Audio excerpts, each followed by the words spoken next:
Hello friend, સ્વાગત છે તમારું મારી ગુજરાતી રસોઈ ટિપ્સ ચેનલમાં। તો આજે આપણે બનાવીશું ચકરી। તો આ ચકરી તમે ઘરે એકવાર જરૂરથી ટ્રાય કરજો, ખાવામાં એકદમ સોફ્ટ અને ટેસ્ટી લાગશે।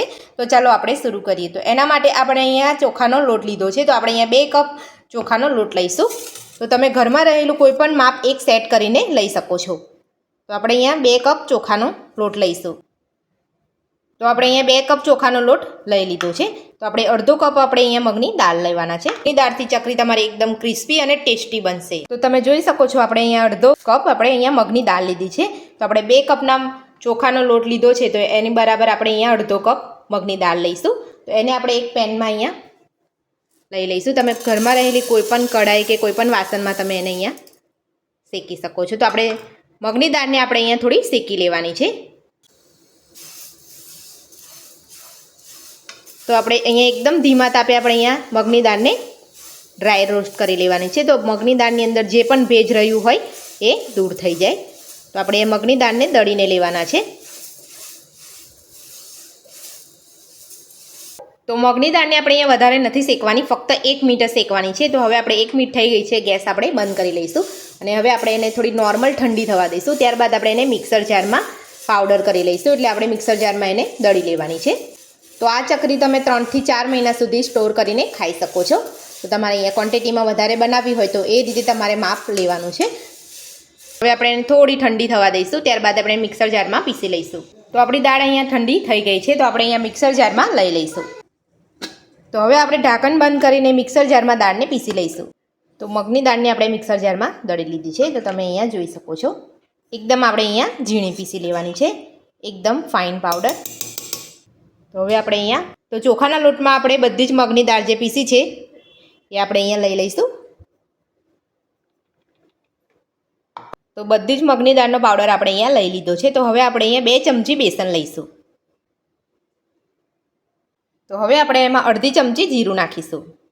તો હવે આપણે એમાં અડધી ચમચી હાથેથી ક્રશ કરેલો અજમો નાખીશું। અડધી ચમચી હિંગ નાખીશું। 1 ચમચી સફેદ તલ નાખીશું। સ્વાદ પ્રમાણે મીઠું નાખીશું। ત્યારબાદ ચકરીના કલર માટે આપણે અહીંયા અડધી ચમચી કાશ્મીરી લાલ મરચું નાખીશું। તો હવે આપણે એમાં 3 ચમચી ઘી નાખીશું। આપણે તેલ અહીંયા નથી નાખવાનું, ઘી નાખીશું। ઘીથી ચકરી આપણે એકદમ ક્રિસ્પી અને ટેસ્ટી બનશે। તો ઘી આપણે અહીંયા ગરમ જ નાખવાનું છે। તો આપણે અહીંયા 3 ચમચી ઘી નાખીશું। તો બધું જ હાથેથી આપણે સરસ અહીંયા મિક્સ કરી લઈશું।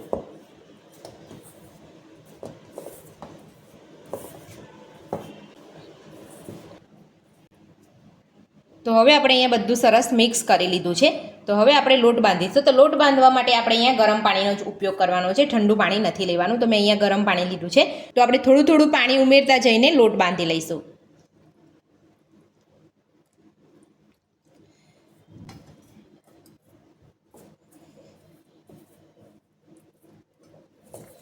એકદમ સ્મૂથ આપણે લોટ બાંધી લેવાનો છે।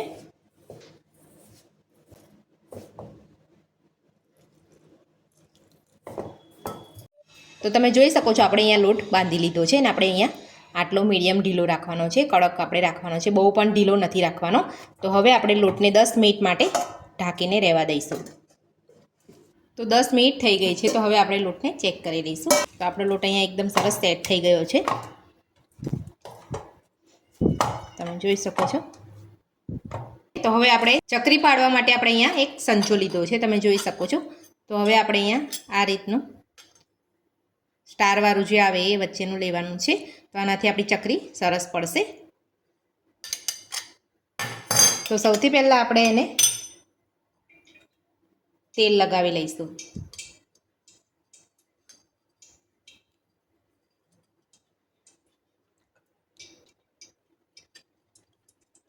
તો સંજાની અંદર આ રીતે બધે સરસ તેલ લગાવી લેવાનું।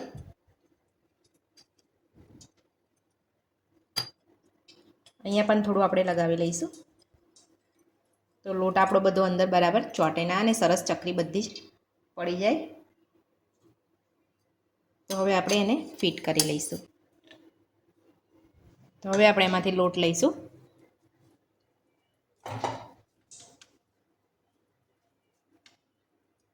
સંચામાં ભરી લઈશું।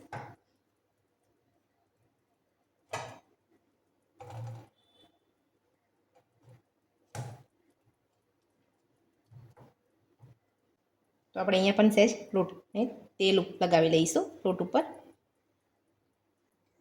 હવે આપણે અહીંયા સંચાને ફિટ કરી લઈશું.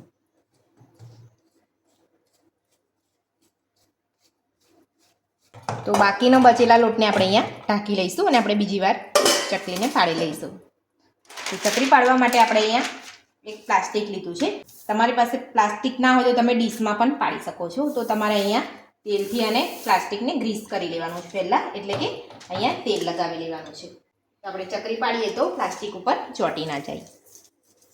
તો આ રીતે આપણે અહીંયા તેલ લગાવી લેવાનું છે.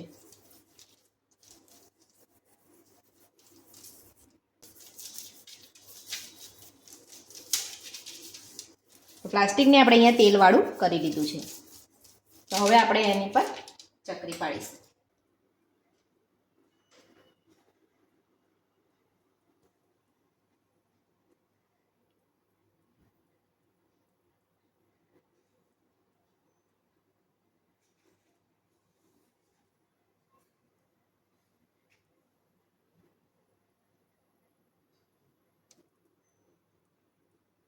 આ રીતે આપણે ચકરીને પાડી લેવાની છે.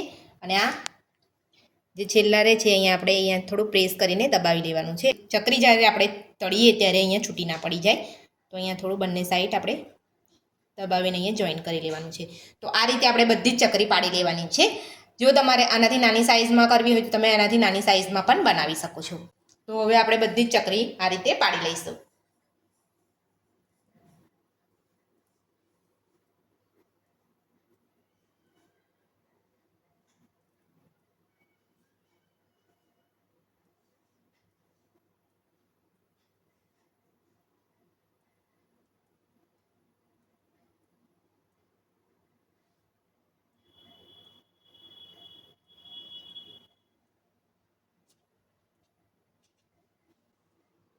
તો તમે જોઈ શકો છો આપણે બધી જ ચકરી અહીંયા સંચાની મદદથી બનાવી લીધી છે. અને આપણે જ્યારે તમે ચકરી બનાવો ત્યારે મેં તમને પહેલાં પણ બતાવેલું છે. હું તમને હજુ એકવાર બતાવી દઉં છું. તો જે આ પાછળનો ભાગ છે અહીંયા થોડો પ્રેસ કરીને દબાવી દેવાનો છે. તો આપણે ચકરી આપણે તળીએ ત્યારે આપણી ચકરી ખુલી ના જાય. અને જે આ વચ્ચેનો ભાગ છે એ પણ આપણે અહીંયા થોડો દબાવી લેવાનો છે. તો આ રીતે તમે કરશો તો તમારી ચકરી ખુલે નહીં અને સરસ તળાઈ જશે. તો હવે આપણે અહીંયા ગરમ કરવા માટે તેલ મૂકેલું છે. તેલ આપણું અહીંયા ગરમ થઈ ગયું છે. તો હવે આપણે ચકરીને તળી લઈશું. તો ચકરીને આપણે હાથેથી નથી લેવાની, તો આ રીતે લેવાની છે. તો તમે અહીંયા જોઈ શકો છો.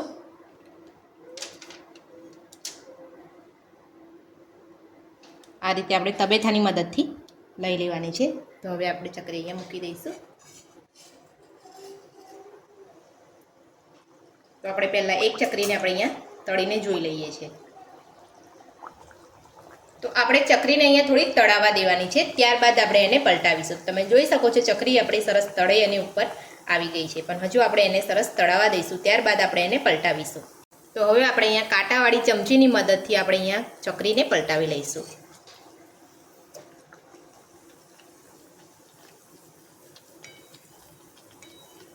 તો હવે આપણે ચકરીને અહીંયા તળાવવા દઈશું.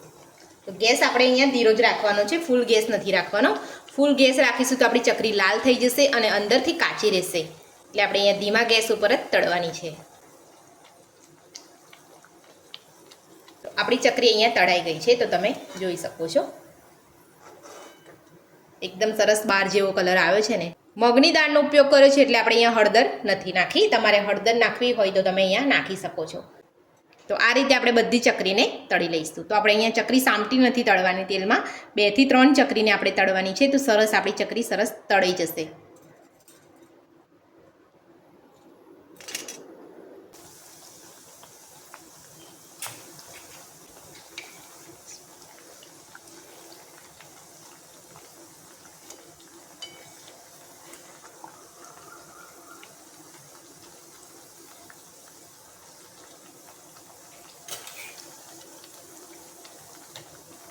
તો તમે જોઈ શકો છો એકદમ સોફ્ટ અને ક્રિસ્પી આપણી ચકરી બનીને અહીંયા તૈયાર છે.